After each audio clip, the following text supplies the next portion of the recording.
মুসলমান ভালো করে শুনো, আল্লাহ নবী কান্না করতে করতে এক পর্যায়ে হাসি দিয়ে দিলেন। সুবহানাল্লাহ বলেন।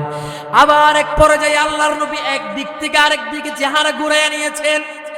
সাহাবায়ে কেরাম অবাক।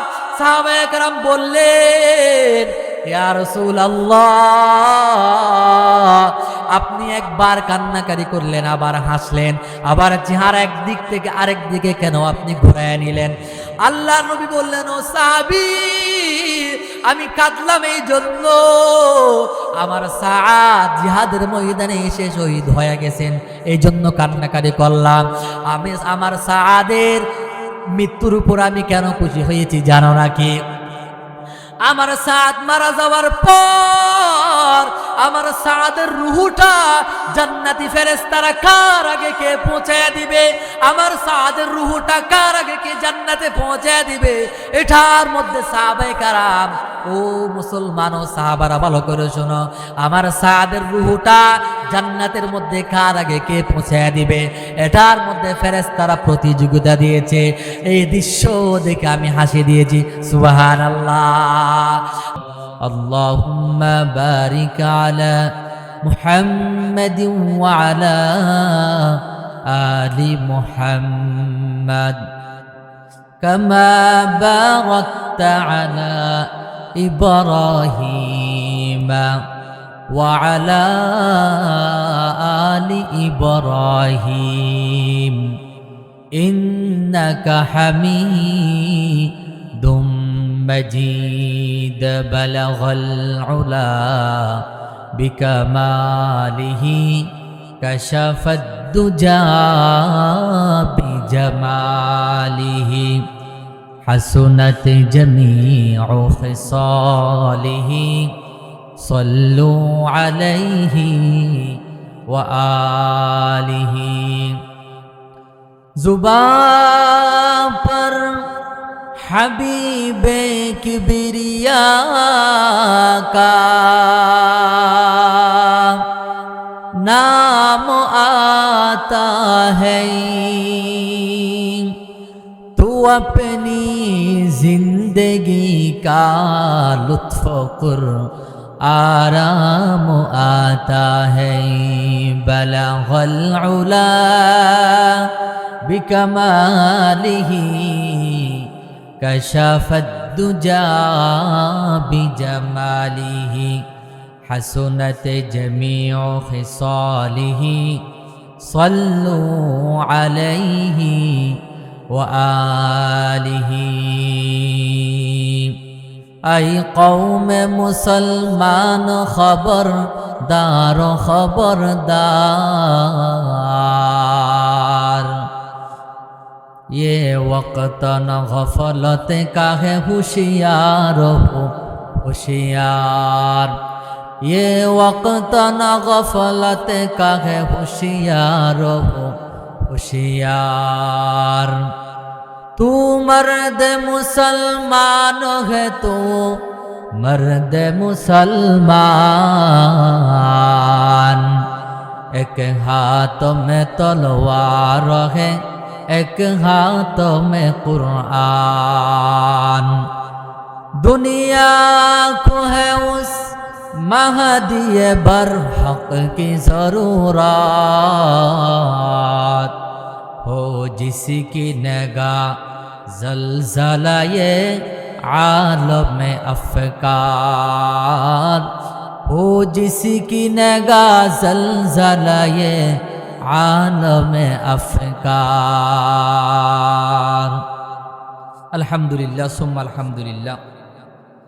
ঐতিহ্যবাহী কক্সবাজার চকরিয়া ফাশিয়াকালী আল হেরা ইসলামী যুব সমাজ ফাউন্ডেশনের উদ্যোগে আয়োজিত ঐতিহাসিক ইসলামী মহাসম্মেলনের সম্মানিত শ্রদ্ধেয় সভাপতি ও আমার সামনে উপবিষ্ট দিন প্রিয় ইসলাম প্রিয় তাওহীদের ঝান্ডাবাহী তৌহিদি মুসলমান যুবক ভাইয়েরা এবং আমার পর্দার আড়ালে অবস্থানরত আমার শ্রদ্ধেয় মা ও বোনেরা, সর্বপ্রথম শুকরিয়া আদায় করছি ওই মহান রব্বুল আলামিনের, যে মহান রব্বুল আলামিন অত্যন্ত দয়া করে মায়া করে মুহাব্বত করে ভালোবেসে আল্লাহ তাআলার প্রিয় জায়গা এই মাহফিলে এসে আল্লাহ তাআলার কালাম থেকে কিছু আলোচনা শ্রবণ করার জন্য, শোনার জন্য যে মহান মালিক আমাদেরকে তৌফিক দান করেছেন, সেই মহা মালিকের দরবারে আমরা সবাই অন্তর থেকে মুহাব্বতান শুকরিয়া আদায় করে বলে উঠছি আলহামদুলিল্লাহ। প্রিয় উপস্থিতি, এই এলাকার মধ্যে অসংখ্য যুবক, অসংখ্য মুরব্বীরা আরো আছেন নাকি নেই? এই অসংখ্য যুবক এবং অসংখ্য মুরব্বীদের থেকে বাছাই করে আল্লাহ রাব্বুল আলামিন আমাদের প্রত্যেককে অত্যন্ত দয়া করে, মায়া করে, মুহাব্বতকে আসার জন্য তৌফিক দিয়েছেন। সেই মহা মালিকের দরবারে আমরা সবাই আবার অন্তর থেকে মুহাব্বতান শুকরিয়া আদায় করে বলে উঠছি আলহামদুলিল্লাহ। আরেকটু হালকা আওয়াজটা বাড়ান ভাই, আরেকটু হালকা আওয়াজটা বাড়ান। তাহলে আল্লাহ রাব্বুল আলামিন দয়া করে, মায়া করে আমাদেরকে এখানে আসার জন্য তৌফিক দিয়েছেন। এলাকার মধ্যে অসংখ্য যুবক, অসংখ্য মুরব্বীরা আছে, তাদেরকে হয়তো আল্লাহ তাআলা আসার জন্য তৌফিক দিয়ে নাই, এই জন্য তারা আসতে পারে নাই। তাহলে আমরা রব্বুল আলামিনের দরবারে শুকরিয়া আদায় করে বলে উঠছি আলহামদুলিল্লাহ। এই যে আমরা একটু কষ্ট করে আলহামদুলিল্লাহ উচ্চারণ করলাম, এই আলহামদুলিল্লাহ বলার মধ্যে আমাদের লাভ আছে নাকি ক্ষতি আছে? কেমন লাভ? রাসূলুল্লাহ সাল্লাল্লাহু আলাইহি ওয়াসাল্লামের একটা হাদিসের টুকরা যদি পাঠ করা হয় আপনারা বুঝবেন কেমন লাভ। রাসূলুল্লাহ সাল্লাল্লাহু আলাইহি ওয়াসাল্লাম হাদিসের মধ্যে ইরশাদ করেছেন, আলহামদুলিল্লাহি তামলাউল মিজান। ও মুসলমান ইমানদার, আল্লাহর নবী হাদিসের মধ্যে ইরশাদ করেছেন, আমার কোন উম্মত যখন ইখলাসের নিয়তে হৃদয় থেকে ভক্তি সহকারে একবার যদি আলহামদুলিল্লাহ উচ্চারণ করে, ওই একবার আলহামদুলিল্লাহ উচ্চারণ করার কারণে কাল কিয়ামতের ময়দানে যেই দিন মা তার সন্তানের পরিচয় দেবে না রে বান্দা, বাবা তার সন্তানের পরিচয় দেবে না, সন্তান তার বাবা মায়ের পরিচয় দেবে না, এমন সংকটময় মুহূর্তে এই মাহফিলে এসে যে আমরা একবার বা দুইবার আলহামদুলিল্লাহ উচ্চারণ করেছি, ওই একবার বা দুইবার আলহামদুলিল্লাহর বদৌলতে কাল কিয়ামতের ময়দানে আল্লাহ রাব্বুল আলামিন আমাদের পাল্লাটাকে নেকি দ্বারা পরিপূর্ণ করে দিবেন। সুবহানাল্লাহ বলেন। সুহবতে সালেহ তুরা সালেহ কুনাত, সুহবতে তালেহ তুরা তালেহ কুনাত, এক জামানা সুহবতে বা আউলিয়া, বেহতর আজ সদ সালে তাআতে বেরিয়া। ও মুসলমানের জন্য বলতে চাই, আমরা যেখানে বসে একবার বা দুইবার আলহামদুলিল্লাহ উচ্চারণ করেছি, ও একবার বা দুইবার আলহামদুলিল্লাহ আমরা কি দুনিয়ার কাউকে রাজি খুশি করার জন্য বলেছি নাকি রে ভাই? না না না না, দুনিয়ার কাউকে রাজি খুশি করার জন্য বলি নাই, একমাত্র কাকে রাজি খুশি করার জন্য বলেছি? জোরে আওয়াজ দিয়ে বলেন কাকে? আল্লাহ রাব্বুল আলামিনকে। আল্লাহর নবী ইরশাদ করেছেন, আমার উপর উম্মত যদি ইখলাসের নিয়তে আল্লাহ তাআলাকে রাজি খুশি করার জন্য অল্প যদি আমল করে, অল্প যদি কাজ করতে পারে, আমল করতে পারে, আল্লাহ রাব্বুল আলামিন ওই অল্প আমলগুলাকে কিয়ামতের ময়দানে আল্লাহ তাআলা নাজাতের জরিয়া বানিয়ে দিবেন। সুবহানাল্লাহ। এজন্য আমল ছোট হোক আর বড় হোক, সবগুলো আমল কাকে রাজি খুশি করার জন্য করতে হবে ভাই? আল্লাহ রাব্বুল আলামিনকে। আপনাদের আওয়াজ একদম ছোট মনে হচ্ছে, আপনারা কি ভয়ে আছেন নাকি? ধরেন আপনাদের স্টেজের আশপাশে পুলিশ, আর্মি, বিডিআর, র্যাব দাঁড়িয়ে আছে, আপনারা যদি আমার সাথে জোরে জোরে আওয়াজে ঠিক না বেঠিক সুবহানাল্লাহ আলহামদুলিল্লাহ বললে আপনাদেরকে গ্রেফতার করে নিয়ে যাবে, এরকম কি কোনো পরোয়ানা আছে নাকি এখানে?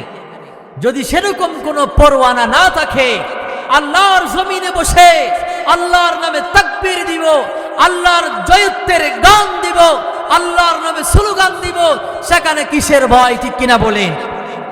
আজকে আমাদের মুসলমানদের কণ্ঠের আওয়াজ ছোট হয়ে গেছে বলে কাফের মুশরিকরা আজকে আমাদের দিকে বিদ্যাঙ্গুলি প্রদর্শন করার সাহস পায়, ঠিক কিনা বলেন? আজকে যদি মুসলমানদের কণ্ঠের আওয়াজ হযরতে ওমরের মতো হতো, আজকে যদি মুসলমানদের হুঙ্কার হযরতে আলীর মতো হতো, আজকে যদি মুসলমানদের কণ্ঠের আওয়াজ হযরতে খালিদ বিন ওয়ালিদের মতো হতো, আজকে যদি মুসলমানদের কণ্ঠের আওয়াজ হযরতে তারিক বিন জিয়াদের মতো হতো, আজকে যদি মুসলমানদের কণ্ঠের আওয়াজ হযরতে সালাউদ্দিন আইয়ুবীর মতো যদি হতো, তাহলে কোন কাফের, কোন বেঈমান মুসলমানের দিকে বিদ্যাঙ্গুলি প্রদর্শন করার সাহস পেত না, ঠিক কিনা বলেন? আজকে আমাদের মুসলমানদের কণ্ঠের আওয়াজ নিচু হয়ে গেছে বলে কাফের মুশরিকরা আজকে আমাদেরকে পদদলিত করতে চায়। আজকে কাফের মুশরিকরা আজকে বাংলাদেশের মধ্যে 92% মুসলমান হওয়ার পরও আজকে মুসলমান বারবার নির্যাতিত হচ্ছে, ঠিক কিনা বলেন? যদি আমাদের কণ্ঠের আওয়াজ, মুসলমানদের কণ্ঠের আওয়াজ যদি সিংহের মতো হতো, তাহলে কাফের মুশরিকদের অন্তরে ভূমিকম্প ধরে যাওয়ার মতো হওয়া লাগবে, ঠিক কিনা বলেন? এভাবে হুঙ্কার দিতে হবে যে হুঙ্কারের কারণে বাতিলের মসনদ কেঁপে উঠে, ঠিক কিনা বলেন? ও মুসলমান ইমানদার, আজকে গোটা পৃথিবীতে 200 কোটি মুসলমান, এরপরও আজকে মুসলমান নির্যাতিত। সাহাবায়ে কেরামের যুগে মুসলমানের মতো মুসলমান 313 জন যখন ছিল, আল্লাহ রাব্বুল আলামিন 313 জনকে হাজার হাজার কাফেরের বিরুদ্ধে আল্লাহ তাআলা জয় লাভ করিয়েছিলেন, ঠিক কিনা বলেন? সেই 1500 বছরের কথা বলতে হবে না, বাংলাদেশের কথা বলি আপনাদেরকে। শাহজালাল ইয়ামানি যখন এই বাংলাদেশে নারায়ে তাকবীরের স্লোগান দিয়ে যখন বাংলাদেশে প্রবেশ করেছিলেন, গৌর গোবিন্দ লেস গুটিয়ে পালাতে বাধ্য হয়েছে, ঠিক কিনা বলেন? শুধু তাই নয়, কিছুদিন পূর্বের কথা, ভারতের দাদা বাবুরা আমাদের একটু জিকির করেন তারা বলেন তো, সবার ভিতরে কি ভালোবাসা এক নাকি তারতম্য আছে? অবশ্যই তারতম্য আছে।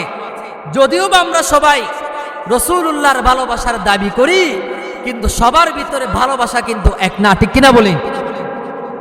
যেমন উদাহরণ দিলে আপনারা বুঝবেন, টাকা কিন্তু প্রত্যেকের পকেটেই থাকে, টাকা প্রত্যেকের পকেটেই থাকে। কারো পকেটে 2 টাকা, কারো পকেটে 200 টাকা, কারো পকেটে 2000 টাকা, কারো পকেটে 2 লক্ষ টাকা, কারো পকেটে আবার 2 কোটি টাকা, ঠিক কিনা বলেন? সেরকম ভাবে রাসূলুল্লাহ সাল্লাল্লাহু আলাইহি ওয়াসাল্লামের মুহাব্বত, কারো ভিতরে 2 টাকার মুহাব্বত, কারো ভিতরে 2000 টাকার মুহাব্বত, আবার কারো ভিতরে 2 লক্ষ টাকার মুহাব্বত, আবার কারো ভিতরে 2 কোটি টাকার মুহাব্বত, ঠিক কিনা বলেন? এজন্য রাসূলুল্লাহ সাল্লাল্লাহু আলাইহি ওয়াসাল্লামকে কিভাবে ভালোবাসতে হবে, আল্লাহর নবীর ভালোবাসা কিভাবে থাকতে হবে, এর একটা মাপকাঠি আল্লাহ রাব্বুল আলামিন দিয়েছেন কি দেন নাই বলেন তো? দিয়েছেন। আল্লাহ রাব্বুল আলামিন কোরআনে কারিমে বয়ান করেছেন, কুল ইন কানা আবাউকুম ওয়া আবনাউকুম ওয়া আজওয়াজুকুম وأزواجكم وعشيرتكم وأموال اقترفتموها وتجارة تخشون كسادها ومساكن ترضونها أحب إليكم من الله ورسوله وجهاد في سبيله فتربصوا حتى يأتي الله بأمره। ও মুসলমান ইমানদার, ভালো করে খেয়াল করবেন, আল্লাহ রাব্বুল আলামিন কোরআনে কারীমের ভিতরে ঘোষণা করে দিয়েছেন। আল্লাহ রাব্বুল আলামিন বলছেন, ও মুসলমান ইমানদার, তোমাদের সন্তান সন্ততি, তোমাদের পিতা মাতা, ব্যাংক ব্যালেন্স, ঘর বাড়ি, অট্টালিকা থেকে শুরু করে দুনিয়ার সব কিছু থেকে বেশি ভালোবাসা লাগবে আল্লাহ এবং আল্লাহ রাসূলকে। আল্লাহ রাব্বুল আলামিন বলছেন, আল্লাহ এবং আল্লাহ রসুলকে যদি দুনিয়ার সব কিছুর থেকে যদি ভালোবাসতে না পারি, আল্লাহ তাআলা বলছেন আমাদের উপরে আল্লাহ তাআলা আযাব পাঠায় আমাদেরকে ধ্বংস করে দিবেন। নাউজুবিল্লাহ বলেন। আল্লাহর নবী হাদিসের মধ্যে বলেছেন, লা ইউমিনু আহাদুকুম হাত্তা আকুনা হাব্বা ইলাইহি মিন ওয়ালিদিহি ওয়া ওয়ালাদিহি ওয়ান নাসি আজমাইন। ও মুসলমান ইমানদার, আল্লাহর নবী বলেছেন দুনিয়ার মধ্যে দুনিয়ার তোমার মাতা পিতা সন্তান সন্ততি, পিতা মাতা সন্তান সন্ততি দুনিয়ার সব কিছুর থেকে একমাত্র শুধুমাত্র কেবলমাত্র আল্লাহ রব্বুল আলামিন এবং রাসূলুল্লাহকে বেশি ভালোবাসা লাগবে। আল্লাহর নবী বলেছেন দুনিয়ার সব কিছুর থেকে যতক্ষণ পর্যন্ত ভালোবাসা যাবে না, অতক্ষণ পর্যন্ত দুনিয়ার কেউ পরিপূর্ণ মুমিন হতে পারবে না। তাহলে মুসলমান কি বললাম, দুনিয়ার মধ্যে যদি পরিপূর্ণ মুমিন হতে মন চায়, দুনিয়ার মধ্যে যদি আমাদের পরিপূর্ণ ইমানদার হতে মন চায়, তাহলে দুনিয়ার সব কিছুর থেকে আল্লাহ এবং আল্লাহর রসুলকে বেশি ভালোবাসার দরকার আছে নাকি নেই? ও মুসলমান ইমানদার, রাসূলুল্লাহর একটা হাদিস আমি আপনাদেরকে শোনাই। তাড়াতাড়ি গিয়া করেন ভাই, আপনারা মাইক এমনিতেই গলা শেষ হয়ে যাচ্ছে মাইকের আওয়াজের কারণে, এতক্ষণ ডিস্টার্ব হলে তো চলে না। তাহলে মুসলমান খেয়াল করুন, আন আব্দুল্লাহ ইবনে হিশাম রাদিয়াল্লাহু তাআলা আন কুন্না মা রাসূলিল্লাহ সাল্লাল্লাহু আলাইহি ওয়াসাল্লাম ওয়া হুয়া আখিযুম বিয়াদি উমর ইবনে খাত্তাব রাদিয়াল্লাহু তাআলা আন। ও মুসলমান ইমানদার, হযরতে আব্দুল্লাহ বিন হিশাম তিনি বলছেন আমরা একবার আল্লাহর নবীর সাথে আছি, আল্লাহর নবীর সাথে বসা আছি। এমন সময়ে আল্লাহর নবী হযরত উমর রাদিয়াল্লাহু তাআলা আনহুর হাত এভাবে ধরে আছেন। এমন সময়ের মধ্যে হযরত উমর রাদিয়াল্লাহু তাআলা আনহু তিনি আল্লাহর নবীকে বলছেন, ইয়া রাসূলুল্লাহ, ওগো রাসূল, এই দুনিয়ার মধ্যে দুনিয়ার সব কিছু থেকে আমি আপনাকে বেশি ভালোবাসি, মহব্বত করি। ও নবী, দুনিয়ার সব জিনিস থেকে দুনিয়ার সব কিছু থেকে আমি ওমর আপনাকে বেশি মহব্বত করি, ভালোবাসি। ওই কথা বলার পরে হযরতে মুহাম্মদুর রাসূলুল্লাহ সাল্লাল্লাহু আলাইহি ওয়াসাল্লাম তিনি বলছেন, ও উমর, তুমি এখনো পর্যন্ত পরিপূর্ণ মুমিন হতে পারো নাই, তুমি এখনো পর্যন্ত পরিপূর্ণ ঈমানদার হতে পারো নাই। কেন কেন? ও উমর, ভালো করে শুনো, যতক্ষণ পর্যন্ত দুনিয়ার সব কিছু থেকে দুনিয়ার সব জিনিস থেকে আমি নবীকে, এমনকি তোমার জান থেকে তোমার প্রাণ থেকে যতক্ষণ পর্যন্ত আমি নবীকে ভালোবাসতে পারবে না, অতক্ষণ পর্যন্ত তুমি বা দুনিয়ার কেউ পরিপূর্ণ ঈমানদার হতে পারবে না। ওই কথা বলার পরে হযরত উমর বললেন, ইয়া রাসূলুল্লাহ, আমি এখনই সিদ্ধান্ত নিয়ে নিলাম, আমি এখনই আপনারে জানায়া দিলাম, ওগো রাসূল, আমি এখন থেকে দুনিয়ার সব কিছু থেকে আমার মাতা পিতা সন্তান সন্ততি এমনকি আমার জানের চেয়েও আপনি নবীকে আমি বেশি মহব্বত করি, ভালোবাসি। ওই কথা বলার পরে হযরত উমর বললেন, ওই কথা বলার পরে আল্লাহর নবী বললেন, ও উমর, ভালো করে শুনিয়া নাও, আমি নবী ঘোষণা দিয়ে দিলাম, এতক্ষণ পরে এখনই তুমি পরিপূর্ণ ঈমানদার হতে পারলা, এখনই তুমি পরিপূর্ণ মুমিন হতে পারলা। সাউন্ড বক্স দেওয়া হবে না? ঠিক হবে না? তো দ্রুত করে।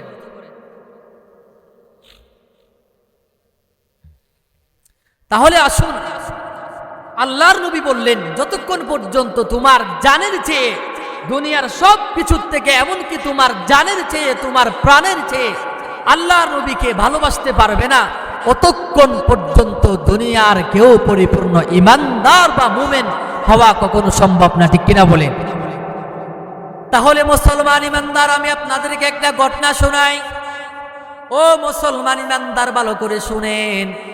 আল্লাহ এবং আল্লাহ রসুলের ভালোবাসা প্রকাশ করা এটা ফরজ। আমি আপনাদেরকে ভালোবাসি, আপনারা আমাকে ভালোবাসেন, আমরা একে অপরকে মোহাব্বত করি, ভালোবাসি।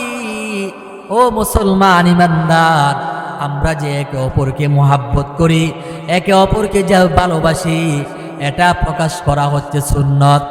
আর আল্লাহ এবং আল্লাহ রসুলের ভালোবাসা প্রকাশ করা এটা ফরজ। ও মুসলমান ইমানদার, ভালো করে শুনেন। আল্লাহ এবং আল্লাহ রসুলের ভালোবাসা প্রকাশ করা এটা ফরজ, আমাদের ভালোবাসাটা প্রকাশ করা সুন্নত। ও মুসলমান ইমানদার, এই জন্য তো নামাজ পড়া ফরজ। শুধু আমরা যে নবীজির ভালোবাসা প্রকাশ করতেছি, সাহাবায়ে কেরামরা যে শুধুমাত্র নবীজির ভালোবাসা প্রকাশ করেছে তা না, দুনিয়ার সব কিছু, এমনকি দুনিয়ার সব পশু পাখি থেকে শুরু করে দুনিয়ার সব জিনিসই আল্লাহ এবং আল্লাহ রসুলের ভালোবাসা প্রকাশ করেছে। আল্লাহর নবীর ভালোবাসা দুনিয়ার সব কিছুই প্রকাশ করেছে। সুবহানাল্লাহ। ও মুসলমান ইমানদারের জন্য কি বলতে চাই আপনাদেরকে, আল্লাহর নবীর ভালোবাসার দাবিদার আমরা সবাই করি, সবার ভিতরে নবীর মুহাব্বত আছে। মুহাব্বত আছে নাকি নাই, মুহাব্বত আছে নাকি নাই, এটা বোঝা যাবে আমি যদি আল্লাহর রসুলের সুন্নত মানি, আল্লাহ রসুলের আনিত ধর্ম, আল্লাহ রসুলের যা যা করতে বলেছেন সবগুলা যদি আমরা করি, তাহলে আমরা নবীজির ভালোবাসা আছে, অন্যথায় নবীজির ভালোবাসা আমাদের ভিতরে নেই। ও মুসলমান ইমানদার, আল্লাহর নবীর ভালোবাসার দাবি করে, নবীর মুহাব্বতের দাবি করি, কিন্তু যদি নবীজির সুন্নত যদি পালন না করি, নবীজির সুন্নত যদি না মানি, তাহলে এটা কখনো নবীজির ভালোবাসা হবে না, কখনো নবীজির মুহাব্বত হবে না, এটা হবে চূড়ান্ত পর্যায়ের ভণ্ডামি। ও মুসলমান ইমানদার, আমি আপনাদেরকে বলতে চাই, আল্লাহর নবীর ভালোবাসা যদি দাবি করি, সুন্নতের মাধ্যমে সেটা প্রকাশ করা লাগবে, আল্লাহর নবীর সুন্নতের মাধ্যমে প্রকাশ করা লাগবে। ও মুসলমান ইমানদার, ভালো করে খেয়াল করবেন। মাইকের আওয়াজ আর একটু বাড়ান, মাইকের আওয়াজ আর একটু বাড়ান। ও মুসলমান ইমানদার, ভালো করে বুঝেন। আমরা যদি আল্লাহ এবং আল্লাহ রসুলকে যদি মুহাব্বত করি, ভালোবাসি, নবীজির ভালোবাসার যদি দাবি করি, সুন্নত মানার মাধ্যমে নবীজির ভালোবাসা প্রকাশ করা লাগবে। ভালো করে খেয়াল করবেন, নবীজির ভালোবাসা শুধু আমরা প্রকাশ করতেছি তা না, নবীজির ভালোবাসা দুনিয়ার সব কিছু প্রকাশ করেছে, এমনকি গাছ পর্যন্ত নবীজির ভালোবাসা প্রকাশ করেছে, চাঁদ নবীর ভালোবাসা প্রকাশ করেছে। ও মুসলমান, আসমান, চাঁদ, সূর্য আল্লাহ রসুলের ভালোবাসা প্রকাশ করেছে, গাছ গাছালি আল্লাহ নবীর ভালোবাসা প্রকাশ করেছে। কেমনে আমি আপনাদেরকে একটা ঘটনা বললে আপনারা বুঝবেন। ও মুসলমান, ইসলামের প্রথম যুগে আল্লাহর নবী খেজুর গাছে হেলান দিয়া দিয়া খুতবা প্রদান করতেন। ও মুসলমান ইমানদার, এরপরে কিছুদিন পরে সাহাবায়ে কেরামরা যখন একটা কাঠের মিম্বর বানালেন, গাছের মিম্বর বানালেন, যেন আল্লাহর নবী কাঠের মিম্বরে দাঁড়ায়া, গাছের মিম্বরে দাঁড়ায়া যেন তিনি খুতবা দিতে পারেন। ও মুসলমান ইমানদার, ভালো করে বুঝেন।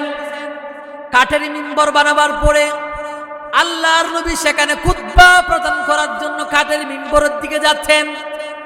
এমন সময়ে কনসাহায়ে মিয়া সাত লায়া, আল্লাহু আকবার বলেন।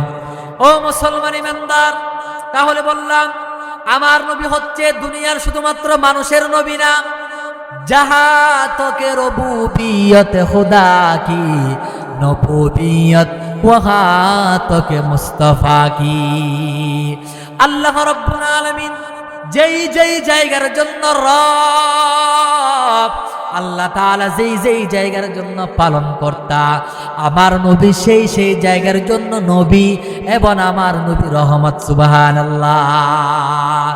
ও মুসলমান ইমানদার, হযরত সাদ রাদিয়াল্লাহু তাআলা আনহুর একটা কাহিনী বলি, নবী প্রেমের কাহিনী।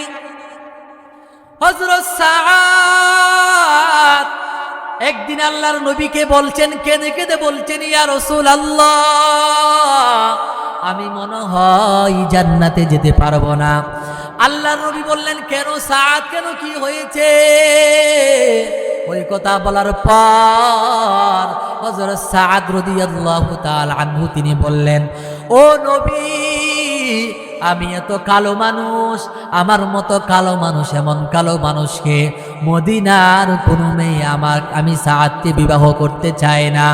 এই জন্য আমি মনে মনে বলতেছি, আল্লাহ তাআলা হয়তো আমার মতো কালো মানুষকে জান্নাতে দিবেন না।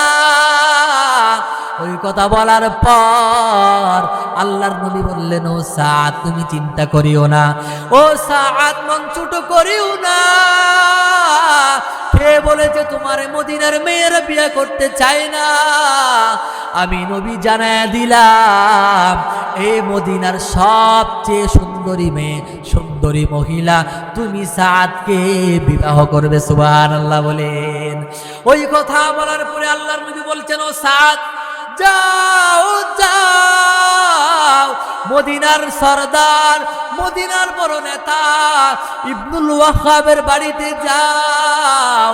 ইবনুল ওয়াহাবের মেয়ে, ওই মেয়েকে আমার পক্ষ থেকে তোমার জন্য প্রস্তাব দিয়ে দাও। ওই কথা বলার পরে হযরত সাদ অবাক হয়ে গেছে। হযরত সাদ বলতেছে, ইয়া রাসূলুল্লাহ, এমনিতেই আমি কালো, এই জন্য মদিনার সাধারণ মেয়েরা আমি সাদকে বিয়ে করতে চাই না, আমি সাদকে বিবাহ করতে চাই না। আর ইবনুল ওয়াহাবের মতো মদিনার বড় নেতা এবং ইবনুল ওয়াহাবের মেয়ে মদিনার বড় সুন্দরী, ও তো আমার বিয়ে করতে চাইবে না।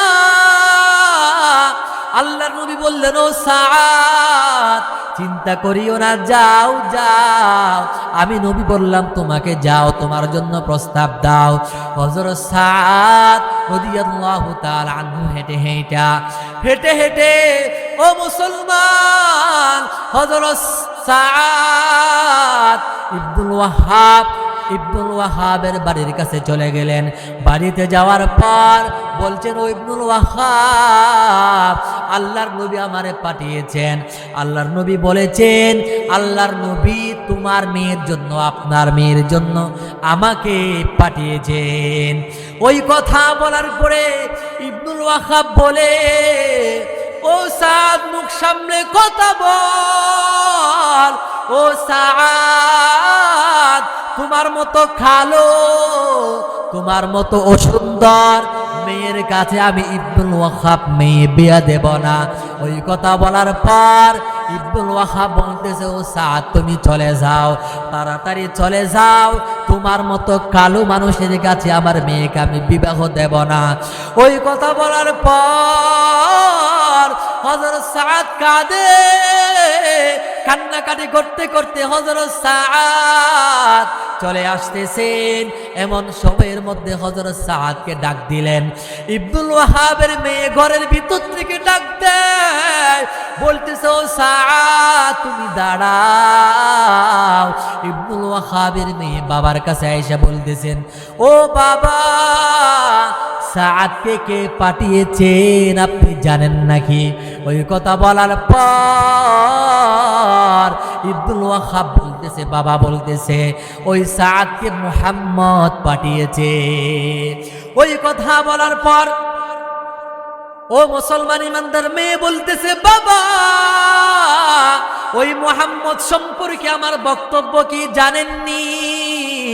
ওই মুহাম্মদ যেহেতু পাঠিয়েছেন, ওই মুহাম্মদ যেহেতু আমাকে পাঠিয়েছেন, ওই মুহাম্মদ যেহেতু মুহাম্মদ যেহেতু সাদকে পাঠিয়েছেন, এই জন্য সাদ কালো না দলা সুন্দর না ও সুন্দর এটা দেখার টাইম নাই।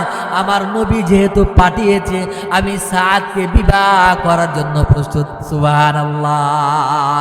ও মুসলমান ইমানদার, ও মুসলমান ইমানদার, সংক্ষেপে বলতেছি, আল্লাহর নবী হযরত সাদকে 400 দিরহাম দিয়েছেন। 400 দিরহাম দেওয়ার পর বলছেন, ও সাদ, ও সাদ, যাও যাও 200 দিরহাম বিবির মহরানা দিবা, আর 200 দিরহাম দিয়া তোমার স্ত্রীর জন্য তুমি জিনিসপত্র ক্রয় করবা। ওই কথা বলার পর আল্লাহর নবী জিহাদের ময়দানে চলে গেছে। আল্লাহর নবী উহুদের ময়দানে চলে গেছে।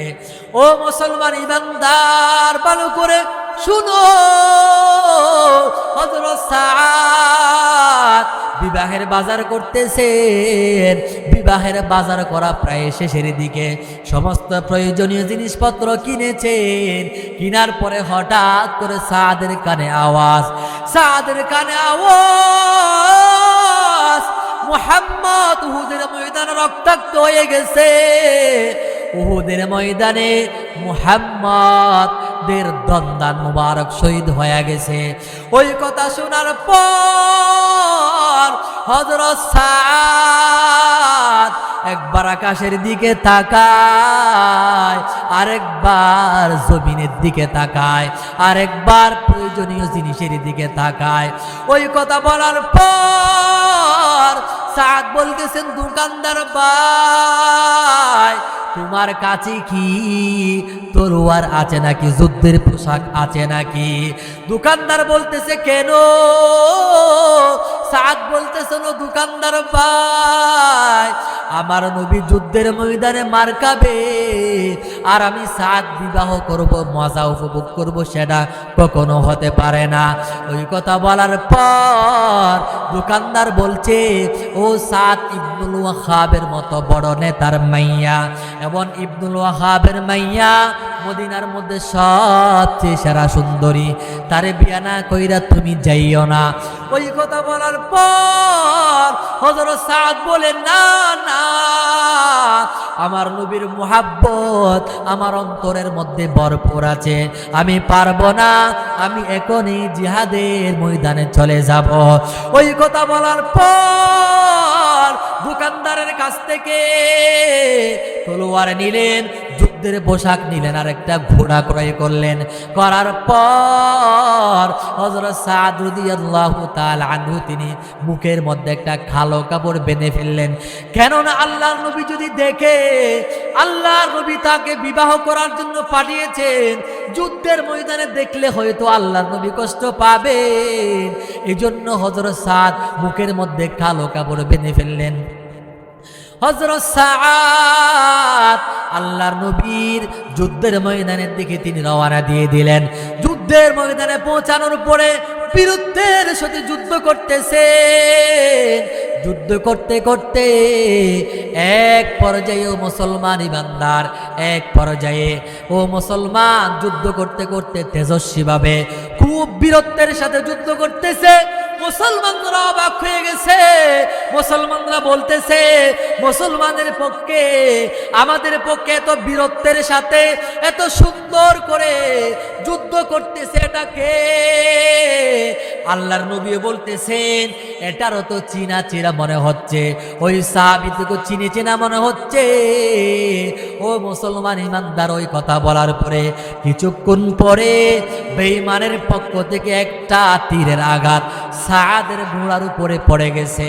ও মুসলমানের পরে বেঈমানের তীরের আঘাত হযরত সাদের বুকের মধ্যে পড়ে গেছে। হযরত সাদ গড়ায়া গড়ায়া মাটির মধ্যে পড়ে গেছে। হযরত সাদ গড়াইতে গড়াইতে উলট পালট হইতে হইতে হযরত সাদের মুখ থেকে কালো কাপড়টা সরে গেছে। কালো কাপড় সরে যাওয়ার পর ও মুসলমান, সাদের চেহারার উপরে আল্লাহর নবীর চেহারা পড়ে গেছে। আল্লাহর নবীর চেহারা পড়ে যাওয়ার পর আল্লাহর নবী দৌড়ে দৌড়ে চলে আসছেন। সাদকে আল্লাহর নবী সাদকে কোলে নিয়ে নিলেন। সাদের মাথা আল্লাহর নবীর রানের উপরে বসায়া রাখলেন। বসায়া রাখার পর বলতেছেন, ও সাদ, আমি তো তোমার বিবাহ করতে পাঠিয়েছি, তুমি কেন এখানে আসলে ও সাদ? ওই কথা বলার পর হযরত সাদ মৃত্যুর পূর্বে মুহূর্তে বলতেছে, ইয়া রাসূলুল্লাহ, আপনার নবী, আপনার মুহাব্বত আমার অন্তরের ভিতরে এত আছে, আপনি জিহাদের ময়দানে মার খাবেন, আমি সাদ বিবাহ করব, মজা উপভোগ করব, এটা কখনো হতে পারে না।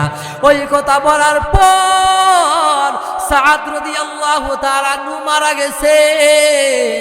আল্লাহর নবী কাঁদে ভীষণভাবে। রাসূলুল্লাহ সাল্লাল্লাহু আলাইহি ওয়াসাল্লাম কান্নাকাটি করা শুরু করে দিয়েছেন। আল্লাহর নবীর কান্না দেখার পরে আর আমি একদিক থেকে আরেক দিকে কেন চেহারা ঘুরে আছি? শুনো, আমার সাদের উপরে আল্লাহ তাআলা তো খুশি। আল্লাহ তাআলা আমার সাদকে জান্নাতের মধ্যে হুর দিবেন। ওই জান্নাতের হুরেরা আমার সাদকে পাওয়ার জন্য তারা প্রতিযোগিতা শুরু করে দিয়েছে। ওই জান্নাতের হুরেরা দৌড়াদৌড়ি করতেছে। এক পর্যায়ে দৌড়তে দৌড়তে তাদের হাঁটুর থেকে কাপড় উঠে গেছে। এটা দেখা লজ্জায় আমি চেহারা একদিক থেকে আরেক দিকে ঘুরাইয়া নিয়েছি। সুবহানাল্লাহ। मोहब्बत का दावा तू ऐसा ही करना है मुश्किल मगर नजीम उल्फत में मरना। ও মুসলমান, ভালো করে শুনেন, আল্লাহর নবী আবার যুদ্ধের ময়দানে জিহাদ করা আরম্ভ করলেন। বেঈমানের দল আল্লাহর নবীর একা পায়া তীর মারা শুরু করে দিয়েছেন। আল্লাহর নবীর শরীর থেকে রক্ত পড়ে আল্লাহর নবী গড়ায়া গড়ায়া একটা গর্তের মধ্যে রাসূলুল্লাহ সাল্লাল্লাহু আলাইহি ওয়াসাল্লাম পড়ে গিয়েছেন। ও মুসলমান, ভালো করে শুনো, ভালো করে শ্রবণ করুন, কান লাগায়া মনের দিল কানের দিল দিয়া শুনেন। ও মুসলমান ইমানদার, আল্লাহর নবী গর্তের মধ্যে পড়ে গেলেন। সাহাবায়ে কেরাম আবু বকর, ওমর, উসমান, আলী দৌড়ে দৌড়ে চলে আসছেন। আয়েশা বলতেছেন, ইয়া রাসূলুল্লাহ, আপনার শরীরে আমরা আঘাত আসতে দেব না। আল্লাহর নবী বললেন, ও সাহাবারা, যাও যাও যাও, আমার সাহাবাদেরকে বাঁচাও, আমার কোনো অসুবিধা নাই, আমার সাহাবাদেরকে বাঁচাও। সুবহানাল্লাহ বলেন। ও মুসলমান ইমানদার, আবু বকর, ওমর বলে, না না ইয়া রাসূলুল্লাহ, আপনারে ছাইরা আমরা কোথাও যাব না। আল্লাহর নবী খুব জোরাজুরি করার পরে বলতেছেন, সাহাবায়ে কেরামরা বলছেন, ইয়া রাসূলুল্লাহ, আপনার কিছু হয়ে গেলে কিন্তু আমরা বাঁচবো না, আপনার কিছু হয়ে গেলে আমরা বাঁচবো না। ইয়া রাসূলুল্লাহ, আমরা আপনাকে ছেড়ে যাব না। আল্লাহর নবী জোরাজুরি করার পর সাহাবায়ে কেরামরা আবার চলে গেছেন। চলে যাবার পর বেঈমানের দল আল্লাহর নবী শরীর দিকে আবার তীর মারে। এক পর্যায়ে আল্লাহর নবী তীরের আঘাত সহ্য করতে না পারে আবার পড়ে গেছেন। হঠাৎ করে হযরত তালহা চলে আসলেন। যেদিক থেকে তীর আসে হযরত তালহা নিজের সিনা মুবারক ঘুরায়া দেয়। হযরত তালহা বললেন, ইয়া রাসূলুল্লাহ, আমার শরীরে বিন্দু মাত্র রক্ত থাকতে আপনার শরীরের মধ্যে আর একটা ফুলের টুকাও পড়তে দিব না। সুবহানাল্লাহ। এই জন্য এই দিন নাকি হযরত তালহা আল্লাহর নবীকে রক্ষা করতে গিয়ে প্রায় 70 নাকি 72টা তীরের আঘাত সহ্য করেছে। আল্লাহু আকবার বলেন। ও মুসলমান ইমানদার, ভালো লাগে কি আপনাদের? ও মুমিন, ভালো করে খেয়াল করুন, যুদ্ধ শেষ হয়ে গেছে। যুদ্ধের ময়দানে অনেক সাহাবীরা শহীদ হয়ে গেছেন। আল্লাহর নবী বলছেন, ও সাহাবারা, শহীদ যারা হয়েছে তাদের কাফন দাফনের ব্যবস্থা করো। কাফন দাফনের ব্যবস্থা হচ্ছে, এমন সময়ে দূর থেকে একটা মহিলা আওয়াজ দেয়। ওই মহিলা বলতেছে, ইয়া রাসূলুল্লাহ, সবাইরে গোসল না দেন কোনো অসুবিধা নাই, কিন্তু হযরত হানজালাকে গোসল দ্বারা কাফন দাফন দিবেন না। ওই কথা বলার পর আল্লাহর নবী বলছেন, ও মহিলা তুমি কে? ওই কথা বলার পর মহিলা বলতেছেন, ইয়া রাসূলুল্লাহ, আমি হচ্ছি হানজালার স্ত্রী। হানজালা গতকাল রাত্রে তার সাথে আমার বিবাহ হয়েছে। হানজালা গত রাত্রে তার সাথে আমার বাসর রাত হয়েছে, বাসর হয়েছে। হানজালা শেষ রাত্রে গোসল করার জন্য যখন উঠলেন, তখন তার কানের আওয়াজ, মুহাম্মদ মারা গিয়েছে, রাসূলুল্লাহ মারা গিয়েছে। এই কথা শোনার পর হানজালা আর টিকে থাকতে পারে নাই। হানজালা বললেন, আল্লাহর নবী মারা যাবে, আমি বেঁচে থেকে কি লাভ? ওই কথা বলার পর হানজালা আমার বলছেন, ও বিবি, আমার বিদায় দিয়া দাও, তোমার সাথে হয়তো আমার আর সাক্ষাৎ নাও হতে পারে, হয়তো আমি শহীদ হয়ে যাব, বেঁচে থাকলে দেখা হবে, বেঁচে না থাকলে জান্নাতের মধ্যে তোমার সাথে সাক্ষাৎ হবে। এভাবে বের হওয়ার পর হানজালা উহুদের ময়দানে শহীদ হয়ে গেছেন। সুবহানাল্লাহ। ও মুসলমান, এই কথা বলার পর আল্লাহর নবী সাহাবায়ে কেরামদেরকে বলছেন, ও সাহাবারা, হানজালার গোসলের ব্যবস্থা করো। ওই কথা বলার পর হানজালার লাশ খোঁজ করতেছেন, হানজালার লাশ পাওয়া যায় না। আল্লাহর নবী পেরেশান হয়ে গেছে।